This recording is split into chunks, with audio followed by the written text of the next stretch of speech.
Hi, everybody. Happy Wednesday and welcome in to GC Live here on Gamecock Central. It's Kendall Smith and Jack Veltri joining you here on this sunny, beautiful Wednesday afternoon. You wouldn't know by my coat, but hear me out. I am actually kind of cold. I am inside right now and the AC is cranked up, so I'm a little bit cold. But outside, it is perfect. Baseball, softball weather. Jack, it's like a little warmer in Columbia, so I'm a little bit jealous, but it's still gorgeous and sunny here in Charlotte. So we hope that you're all doing well. Jack, I hope that you are doing well. What's the latest with you? Not much, Kendall. I was just outside for a little bit. It was nice and warm outside, contrary to apparently what's going on in Charlotte. I didn't realize the weather could be so much different an hour away. But yeah, because I hopped on. Okay. Yeah, hour and a half. I hopped on too, and I was thinking the same thing you guys are like, why is Kendall wearing a jacket? Like, am I missing something here? But of course, it is probably a little bit chilly inside. So, yeah, but no, doing well, Kendall. We've got a lot to talk about. We're back to talking some football now that spring practice has gotten going, and I know that's going to be the main topic of today's show.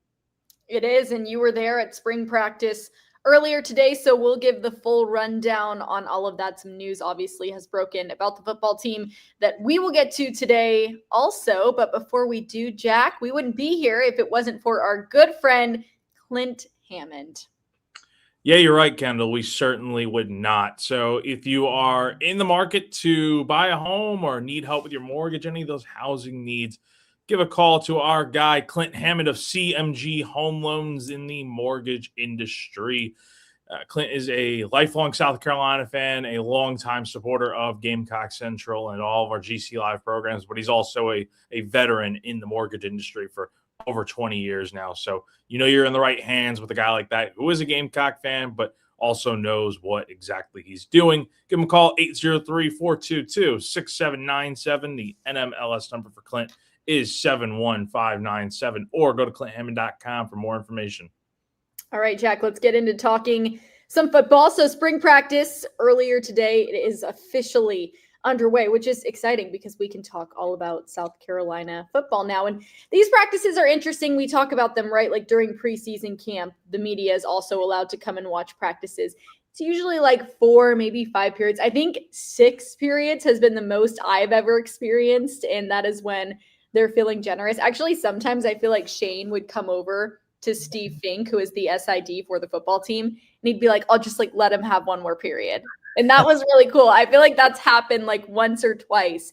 But today, Jack, 3 periods of practice you got to see. And let's just preface this by saying, okay, we are not seeing the craziest things in the world happen at these practices. We're not seeing really a whole lot of detail. It's a lot of stretching, some individual work, nothing crazy, but you do get kind of just a good look at who is there, what the interactions are, what's going on. You can sense the vibes. Like there is certain things that you can certainly pick up on throughout these practices. So 3 periods today, Jack, for you. And when you said that, I was like, that's not very good. Like that's kind of short. Like that's not a lot of time there. But you told me actually it wasn't as bad as it came across and that you feel like you got some good nuggets from today's practice. So go a little bit into detail about what you saw today, Jack.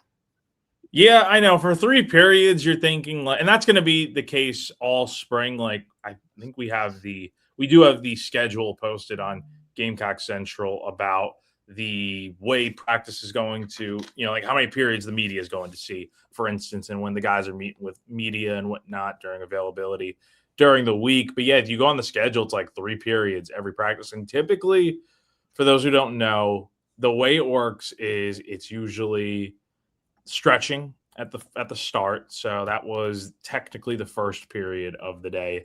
And then when they're done stretching, they usually will go outdoors, or in some cases they'll stay in the indoor facility and do some work in there. In the case today, it was working indoor with doing stretching and whatnot. They did a little bit of indoor work, then started stretching, and then got out there on the practice field outdoor, since it's a nice morning outside, and we're doing some work. And we were probably out there for, I want to say, like 10, 15 minutes, but I think it was productive in that, like, I think, don't quote me on this, but I think last year the first practice of the spring, maybe I think was like really them just doing a little bit of like special teams work. And what I mean by that is like lining up in field goal formation, just doing some real basic things that aren't really too great, right? Like, it's not anything super interesting.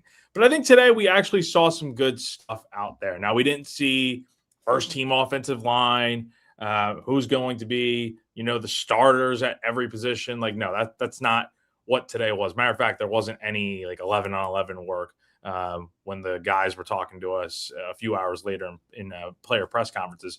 Instead, really what the main thing we saw today was the fact that they were doing a lot of individual work. So on one field, it would be the defensive guys doing a lot of work over there. I was mainly hanging out on the offensive side of the field just because me and an intern were getting together some footage for the Sights and Sounds, which is now up on our YouTube page. So if you are watching on YouTube, you can go ahead and check out the Sights and Sounds. But not right now. Not right now. You're here with us, and you're not allowed to go anywhere. I'm just kidding. You can if you want, but you can come right back too. Also, so that's up on Gamecock Central's YouTube page now if you want to check it out. But yeah, so they did have the defense on one field, offense on the other. I was mainly on the offensive side of the field, checking things out, seeing Lenore Sellers out there, seeing some of the new coaches out there. And that's also the other thing is that there was so much new out there today. Of course, you got a lot of the returning players and guys like that, but you also have a lot of new coaches, a lot of new players. Like everywhere you looked, especially on the offensive side of the ball, there were just new coaches working everywhere. I mean, you had Randy Clements working with the offensive line, Jason Smith, also an assistant offensive line coach, working with that group as well. You had Kendall Briles, obviously, the new offensive coordinator for the Gamecocks. New Kendall in town. Yeah, the Kendall with one L in town. And yeah, you had a lot of different moving pieces going on today. Stan Drayton was very involved with the running backs, and not even just the running backs. I mean, there was a drill he was doing with one of those yoga balls for guys to cut around, and it was quarterbacks, receivers, running backs. So it was a very involved 15 minutes when we were out there watching, at least from what I could tell. So I think that was good to see. And it was nice to see some individual work. Of course, everyone wants to see who the starters are. But first off, we're just day number one to practice. And it's also, they were just in helmets today. So just helmets. I'm sure we're going to go out there. I think it's once a week. So I think it's every Wednesday we'll typically be out there. Next week, there won't be any availability or anything because of it's spring break for South Carolina next week. But in the weeks after that, like leading into the week, I think it's like the week of the Masters, when they had the Spring Fest or whatever on April 11th, there will be a media availability open practice each Wednesday. So we'll definitely get to see these guys more in pads and whatnot eventually. And maybe we'll get to see some 11 on 11. Who knows? But for right now, individual work, I'll take it. I remember being at those practices, and when you would see 11 on 11, it was like Christmas or something. Like it was just like the best thing in the world. And you're right about Shane giving us like extra periods. Like I remember last year during fall camp, it was like the last practice that was open to the media during fall camp. It was the one you were at, Kendall, and I think yes, I remember this. I think something happened like he gave us an extra period. I think it's mainly because you were there, but I don't know. He was feeling awfully generous because Kendall was there. He is the best. Shane Beamer will always have a fan of me because he was just so nice, and he never had to be. And I've said the story a million times on the show, but so nice to me as a college student, and seriously is the best. So you guys know that I won't tolerate anybody talking bad about Shane Beamer on the show. No, but I will be fair and I'll be honest too. But yeah, that was fun when he gave us that extra period, and hopefully get a few more of those days. I'll try to pop in for a practice, okay, to help you out. No, I'm totally kidding. But I am watching this video right now of the skill players and quarterbacks working with the new running backs coach, Stan Drayton, and what you posted, Jack. So go check it out on Jack's X account because he did a great job. And as a yoga teacher myself, the use of these Bosu yoga ball equipment, I mean, that's good stuff. Like, let's go. Like, I wouldn't have even thought about that, but I love to see the creativity. And that's kind of the cool thing of what you do get to see a lot of the time with these early periods of practice. Like it is a lot of the individual skill work, but to see what they come up with and what they're doing to set themselves up for success for the rest of practice is kind of cool. So I really like that. You get your first look at Kendall Briles, new offensive coordinator for South Carolina, in a practice setting for the Gamecocks. So that's exciting. But Jack, a question that we get asked a lot during these practices is just about how the energy is, right? Like you can sense that right off the bat. It's the first day of spring practice, but I'm curious, South Carolina's coming off a season that didn't really go its way. It was disappointing to everybody involved, all the fans. So heading into a new season as they gear up for 2026, how was the energy today, first day of practice? Like I said, I think there was a lot of energy, or I'm sorry, a lot of involvement, just a lot of good vibes out there at the practice field. I think everyone's just excited to get back out there after a really disappointing season last year. And a lot of these guys weren't here last year, like players, a lot of new coaches on the staff. But I think that's good because you don't have a lot of these guys weren't here last year to go through what happened last season. So I think that makes it a little easier to move on from the disappointment of last year and move forward, right? And I think there's a lot of hope that this thing can be better. I mean, I would hope so, at least, because you see that you brought in all these new guys to really make you a better program in 2026 compared to what you were last year. So the vibes were good for sure. Like I said, I just felt like when I was watching a lot of the positional work, these coaches were just very like in the middle of everything, right? And that's a good thing. I don't know. I mean, I felt like I would watch. I mean, I know everyone's taking criticism of the offensive line drill that I posted on my Twitter.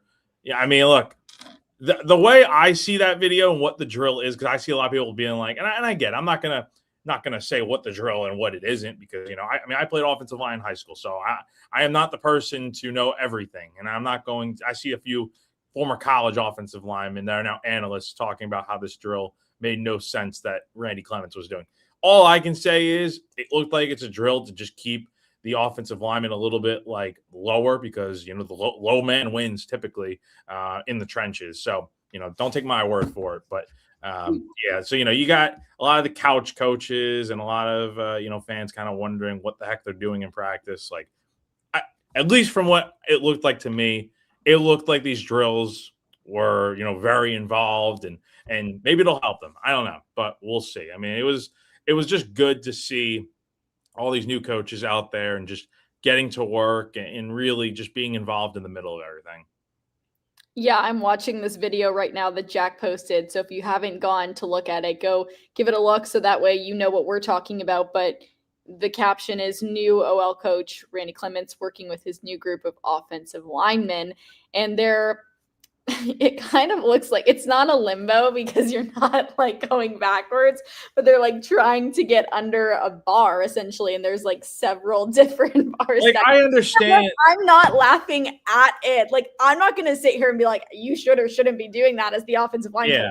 Who am I to say that? Like, I've never played offensive line. I've never coached it. Like, I'm not laughing at it because I didn't see a problem with it, because I don't remember them really doing anything like that last year or any other year. I remember when I was playing in high school, we would do stuff like that, not necessarily like that type of drill, but stuff to stay low going up against a defensive lineman. Like, yeah, absolutely. Like, I think that is important. So I think, at least from what I gathered watching that, I think that's ultimately what the goal was. But, I know a lot of people are very reactive to it.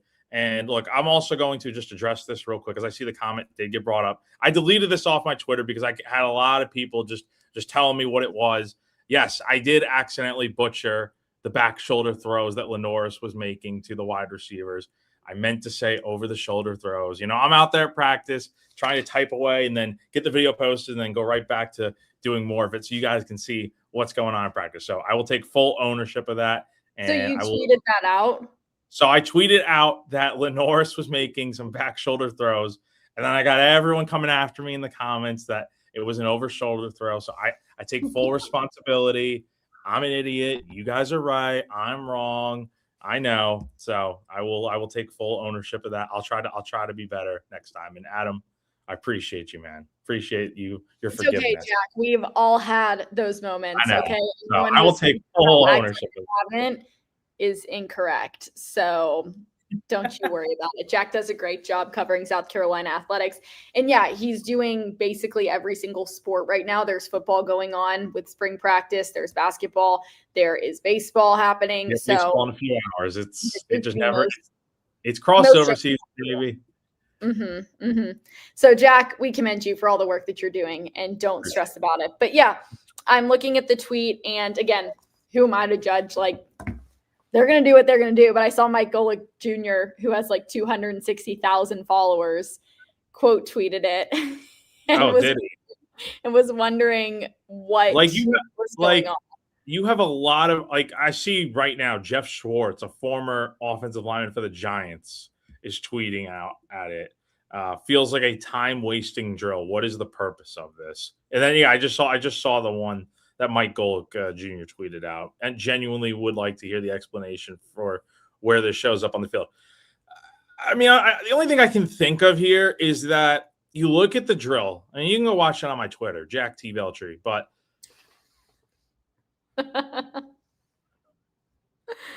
hopefully Jack is still there. Or maybe my Wi-Fi isn't working. I'm not sure. Can you see me? Can you hear me? I got you now. Okay, sorry. I didn't realize I cut out. I was looking at my I did not know if that was me or you, and you can tell us in the comments, everybody. Yeah, but anyway, what I was saying was, like, I mean, I'm watching the drill back, and I see Golick commented on it. I see Jeff Schwartz, former offensive lineman in the NFL, commented on it as well. Like, I think I'm not going to say, like, those guys are obviously, they know what they're talking about. So if they don't think the drill is good, then that's their opinion, and it's probably the right opinion. All I'll say is, from what I watched there, it looked like it was helping with staying low, having leverage, and having better footwork. Now, I saw a few of those guys seemingly screw up in the drill, so hitting the little bar over their head. So that's probably a sign they need to be a little bit lower. But yeah, I understand. Like, look, it may not look like it's serving much of a purpose, but obviously they're doing it for a reason. So, I mean, look, I'm not going to judge it, and I'll leave that up to the actual experts. Yes, exactly. Jeffrey commenting, I'll let you know if the drill is good or not. Yeah. Yes, if South Carolina is struggling to block the defensive line in the SEC up front during October and November, then we'll know if the drill works or not. But until then, I think we just leave it to the coaches and the former offensive linemen out there that obviously have been there and know what they're doing. Jack's next question at a press conference is going to be, a lot of people on X were wondering what the purpose of this drill was. Can you please explain? And Jack would get a lot of heat for that. I don't think the coaching staff would like that. But seriously, it's curious because you don't normally see this many. I don't know. I don't think I've had a post where I see all these former players and from that have played offensive line before commenting, like, saying, yeah, this drill's wrong. And I haven't really seen many people be like, yeah, this drill's perfect. Like I don't know. So that's kind of odd. That's the thing. Like, that's what's a little bit alarming about it, is the fact that a lot of former offensive linemen are chiming in. If it was just random people that were like giving their opinion, as everybody always does on social media, then it's just like, okay, but it's people that are actually qualified to speak on these topics in a way that they would know about what's happening, during independent drills, during practice, what the norm is kind of there. But again, I mean, some crazy stuff works, right? Like, I remember back in my competitive figure skating days, we would do the most random stuff. And a lot of people would be like, I don't even know how that could possibly help you with skating. But it did. So maybe we're onto something. Maybe this drill next year will be called the Clements drill, and everybody in the country is going to start doing it because South Carolina's offensive line is going to have such good numbers in this 2026 season. And you have to remember, it's a 20-second clip from a drill that they did. So, I mean, look, it's not taken out of context. It's literally what they're doing right there, the full thing. It's not like I took a snippet of what they were doing. That was the drill. So I get it. Look, the experts out there, they know what they're talking about. I don't know. We'll just like the comment said earlier. We'll know if the drill works when the season begins. Exactly. And that is when we will make our assumptions or our judgments. Okay. This one's important. And Wes actually had some comments on this too over on GamecockCentral.com. He gave his feedback on some of the new guys that he saw out there today at spring practice. And again, you're not going to get to see like a ton of them actually playing football, but you do kind of get to see, you know, how they're looking. Have they put on any muscle since the last time you saw them? There's a lot of that you can look into as well. So Jack, any thoughts? Of course. Yeah, what thoughts? Yeah. So I'll try to I don't have the picture pulled up on my computer here, but I'll just show her. Katie got this great photo of Noah Clark. You could see he's a big boy. This is a freshman, guys. So this is a pretty big defensive lineman that South Carolina has joining the fold this year. And I know that's somebody that Wes mentioned in his notes that just looks much bigger than the last time he saw him in the spring or summer. So that was a guy that definitely really looks big.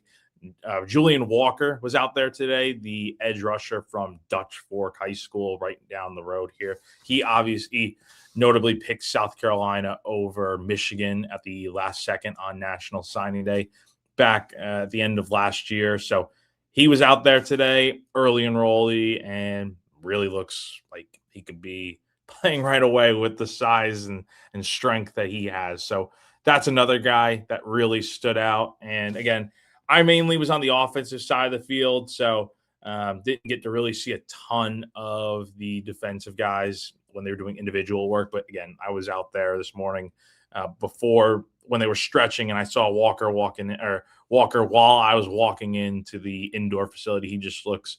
I mean, like I've been up next to him before when I was at his National Signing Day press conference. So I mean, he's a big guy, huge, standing right next up to him. But yeah, definitely on the field.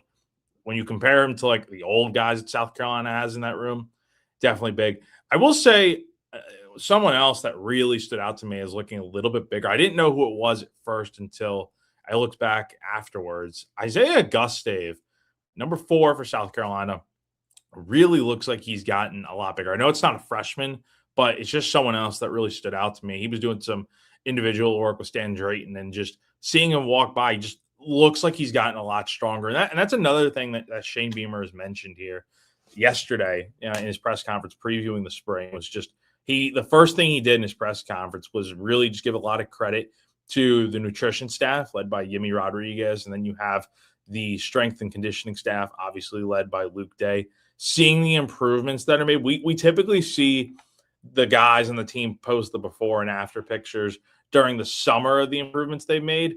I don't know how many times we've seen that during the spring, and I don't think we've seen like any of those posts yet, but you can just tell with some guys, it's like there's an immediate difference. Like Noah Clark looking massive, Julian Walker looking huge. And I think you could say the same for a guy like Augustave. But yeah, there's a lot of freshmen on this team, a lot of newcomers, but from the ones I just pointed out there, I mean, there's a bunch of others, and Wes has it posted more so on his insiders or on his story here. That's premium. He also mentioned that Aiden Harris is also just significantly bigger and more physically developed than he anticipated. So not going to really dive too much. Weddington. Exactly. So yeah, if you want to read more about that sort of stuff and just Wes's thoughts on it in general, because again, it's typed out thoughts that he spent a few hours on after practice. It is up now on GamecockCentral.com, but that's just a few of my thoughts. Yeah, and speaking of what was going on at practice, 2027 defensive back commit Amari Fountain was actually at practice as well.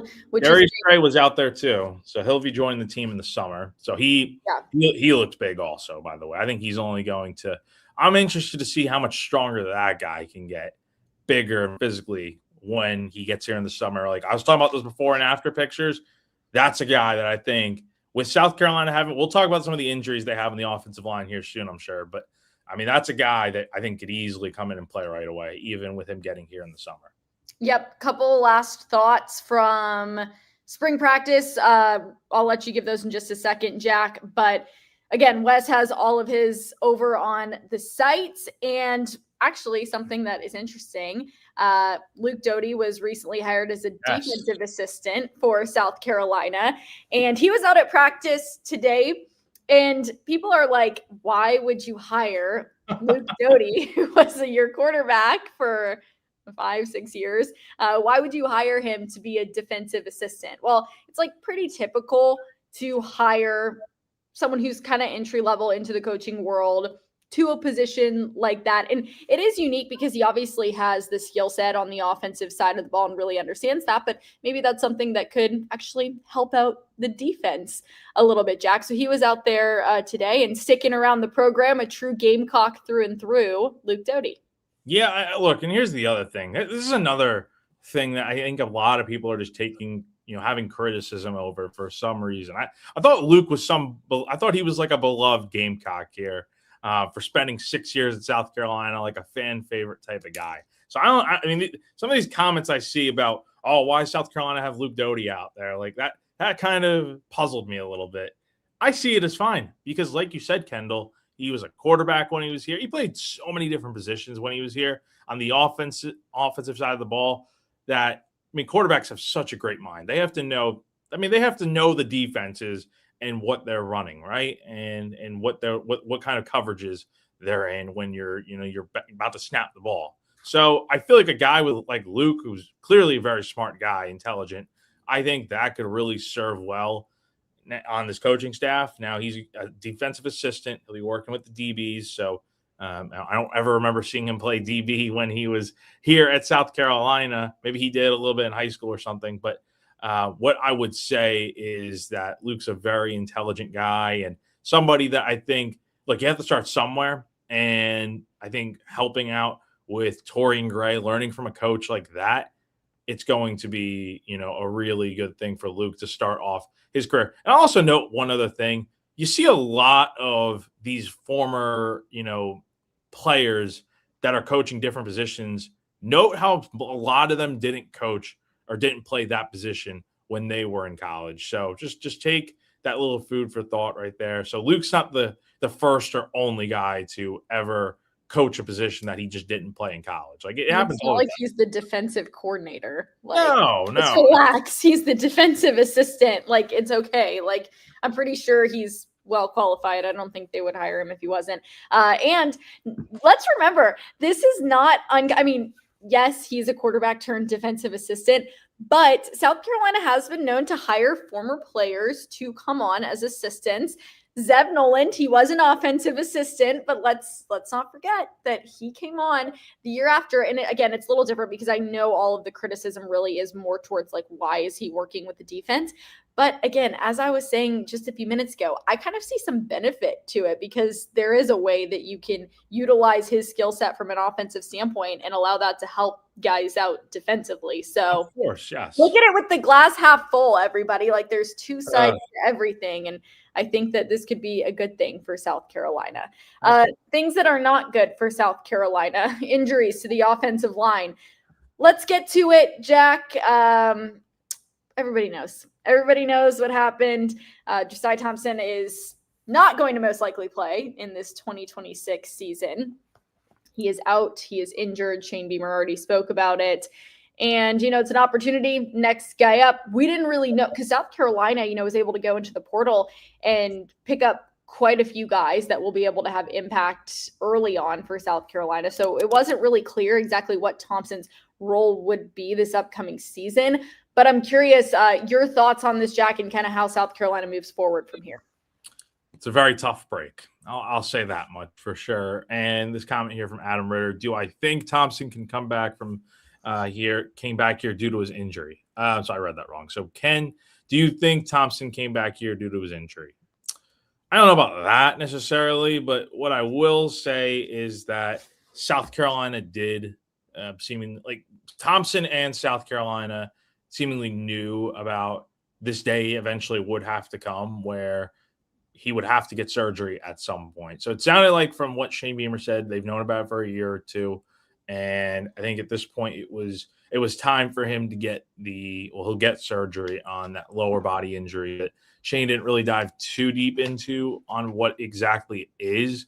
So there'll be some surgery here coming up and it's going to put him out likely for the entire season. So Shane said he'll make a full recovery, but he doesn't expect him to, play at all this season, which may honestly be a good thing because Josiah really didn't have a great year last year. And, you got a lot of guys in there that are, it's not like he's a returning starter, but it's not like he was guaranteed to start because when he initially left for the portal, they went in and brought in new guys, and Jacarius Peak was one of them. And Peak will, hopefully be ready to go by the time September rolls around, which is what Beamer said last week when meeting with the media. So with Thompson, my thought is this could be a valuable year for him because even though he's not going to be playing, he'll redshirt. He'll get an opportunity to just watch and learn from a lot of older guys in that room, Randy Clements too, and Jason Smith, some of those other guys on the coaching staff.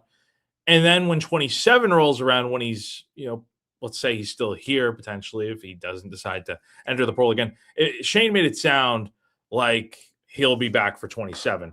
So ultimately with that, a lot of these guys, they're brought in to be one-year guys. Thompson, he'll be back for another season. Hopefully by then he's able to step up as a starter on this offensive line again. And he's got, better perspective and just learned a lot in that 1 year of where he's just on the sidelines and hurt. Hopefully it'll be good for him moving forward.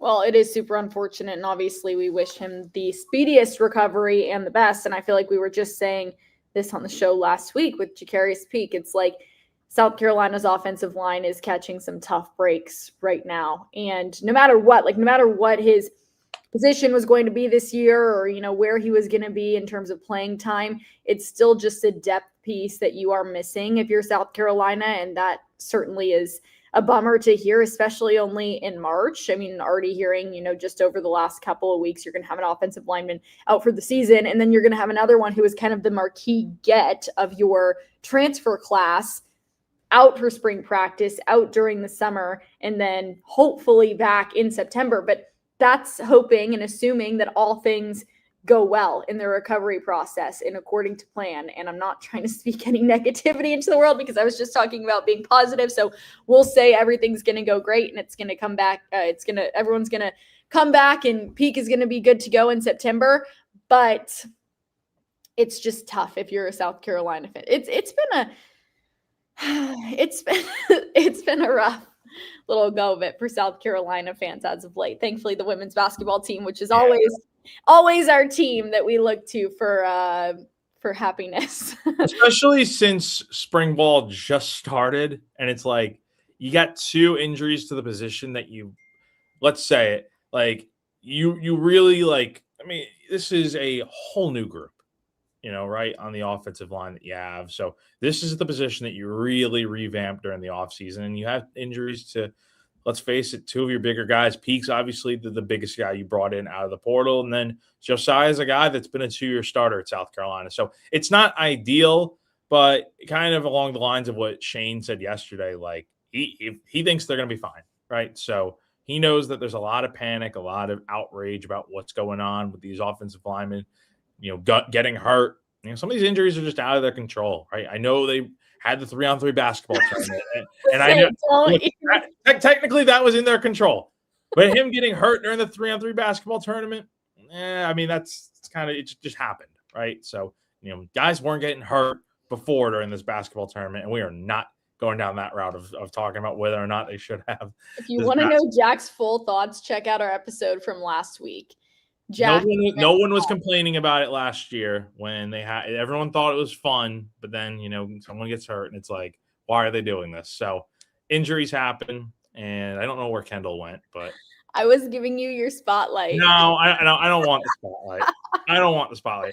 Point is, I think they're going to be fine in the offensive line. This is why you brought in.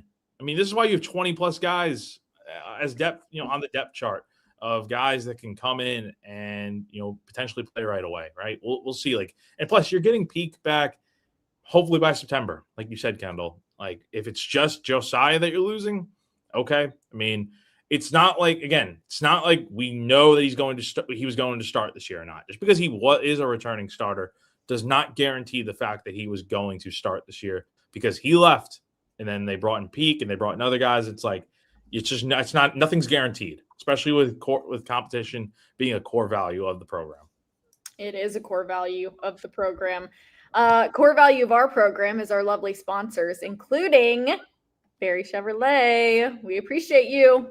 Yes. So if you're a Gamecock fan who's interested in a new or used vehicle, make sure you check out our friends over at Ferry Chevrolet in Orangeburg, South Carolina. They are led by a fourth-generation dealer in Joseph Ferry. The family-owned business over at Ferry Chevrolet has been serving the community for 100 years now, since 1926. It is conveniently located just off of I-26 between Columbia and Charleston. The folks over at Ferry Chevrolet are local, trustworthy, and always transparent. The business began in St. Matthews and was built on honesty, integrity, and a handshake, and they still operate with those same principles to this day. So head on over to ferrychevrolet.com today to check out their inventory and to get in touch.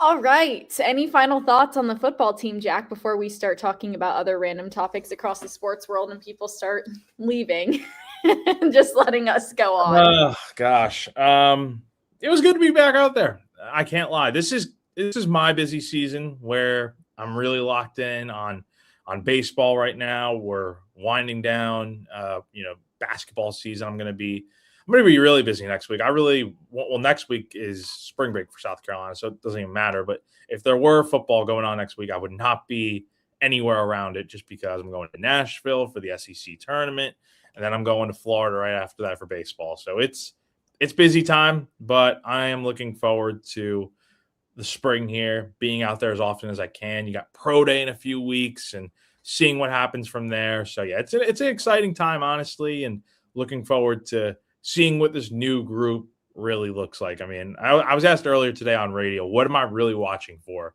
this spring? Truthfully, it really is just seeing all the newness out there, all these new guys, learning more about them, these new coaches. We're going to get to talk to all these coaches at one point or another throughout the spring every week. We'll talk to the players. Of course, we talked to a bunch of them today. And just seeing these guys out there, it's nice to get out there. And it's also nice not to have to worry about a spring game at the end of the month in April. So I do like that. All right, Jack, a few thoughts. First off, the World Baseball Classic starts today. There is a game at 10 p.m. tonight in the pool play. That's happening in Tokyo. So that's exciting. I believe it's Australia against I want to say I think. I want to say Chinese Taipei is playing at some point. I think tonight, I think, against Australia. Yes. So that's exciting. World Baseball Classic USA opens up on Friday against Brazil. Yes. So looking forward to that. That'll be a great time. And then congratulations to your Islanders, tied for second place in the Metropolitan Division with the Pittsburgh Penguins. A big game tonight on the road against the Anaheim Ducks. Yeah. So Jack was posting Matt Schaefer on his story, and I love it. I love Matt Schaefer. I think he's awesome. Yeah, he's awesome. Him and Macklin Celebrini, they're like the future. I mean, Connor Bedard too, but like those three actually like stress me out. I'm not even going to start thinking about the next Olympics, but like those three stress me out. Now, as someone from America, with those three being on the Canadian team. So yeah. I mean, I'm looking forward to the WBC as we always get into our little random off Carolina topic.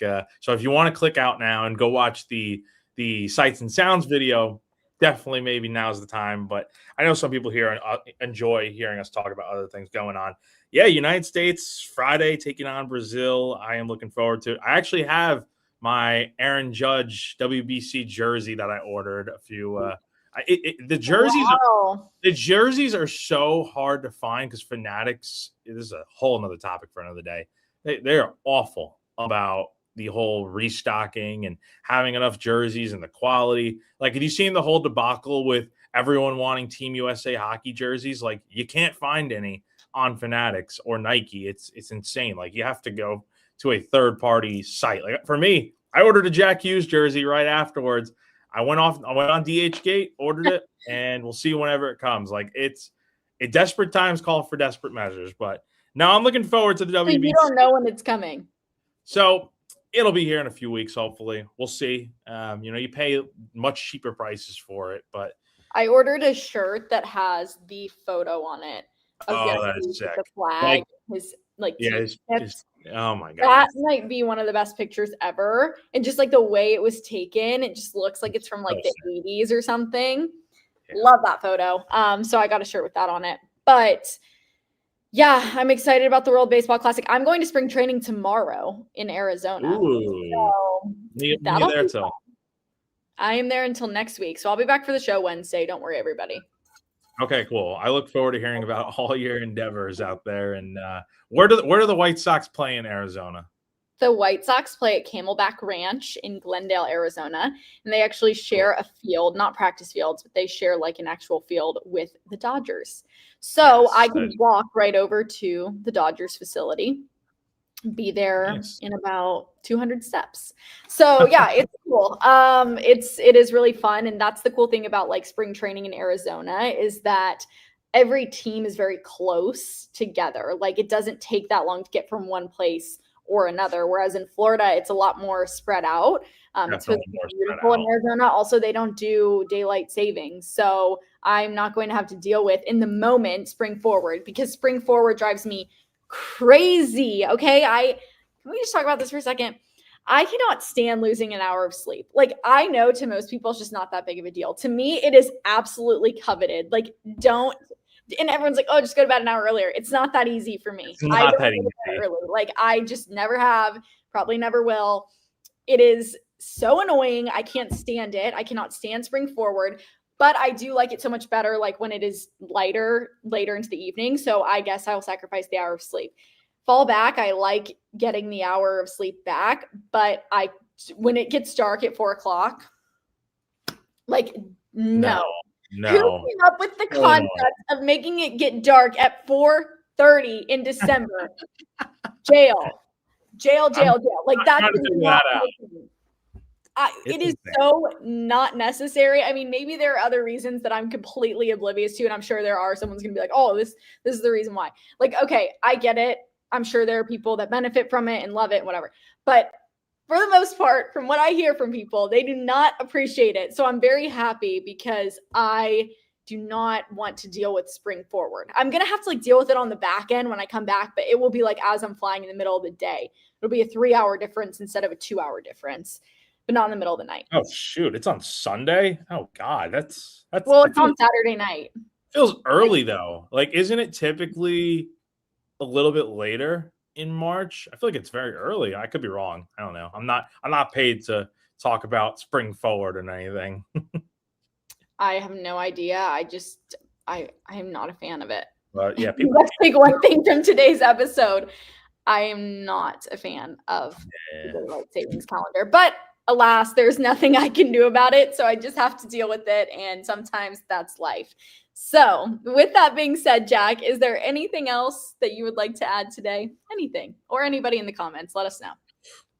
I mean, we've talked about everything. We talked Gamecock football, Gamecock baseball back in action tonight, taking on Charleston Southern. Gamecocks had a nice little win last night. It was 3-3 against Upstate in the 6th inning, and then scored 9 runs to win that game 12-3. So a better win on paper, I guess. But I know a lot of people were disappointed after the Clemson series, and rightfully so. I mean, I'll be interested to see what the crowd looks like. I think people are very much outspoken with their displeasure with Gamecock athletics right now. And men's basketball, I think, is making a lot of people sad.